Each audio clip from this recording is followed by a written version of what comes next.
পুরো দুনিয়া কাঁপিয়ে দিচ্ছ।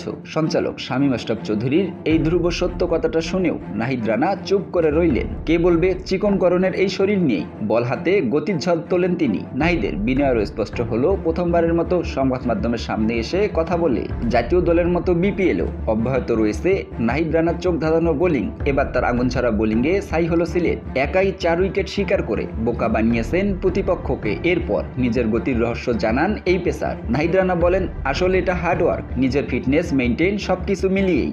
জাতীয় দল বা বিপিএলে আগে কখনো ম্যাচ সেরা না হয়, এবারের এই অর্জন একটু বিশেষ করে জায়গা আছে নাহিদের কাছে। তিনি বলেন, আলহামদুলিল্লাহ অনেক ভালো লাগছে, যেহেতু এর আগে আমি কখনো বিপিএল এর কোনো ম্যাচে বা জাতীয় দলের ম্যাচে ম্যান অব দ্য ম্যাচ হয়নি, এই প্রথম ম্যান অব দ্য ম্যাচ হয়ে ভালো লাগছে। এ সময় নিজের কোচদের প্রতি কৃতজ্ঞতা জানিয়ে 22 বছর বয়সী পেসার আরও জানান, হ্যাঁ অবশ্যই, যখন যে ফ্র্যাঞ্চাইজিতে খেলি বা বিসিবিতে থাকি সবাই আমার প্রতি অনেক যত্ন নেয়, সবাই আমার ভুলগুলো ধরিয়ে দেয়, আমি উন্নতি করার চেষ্টা করছি।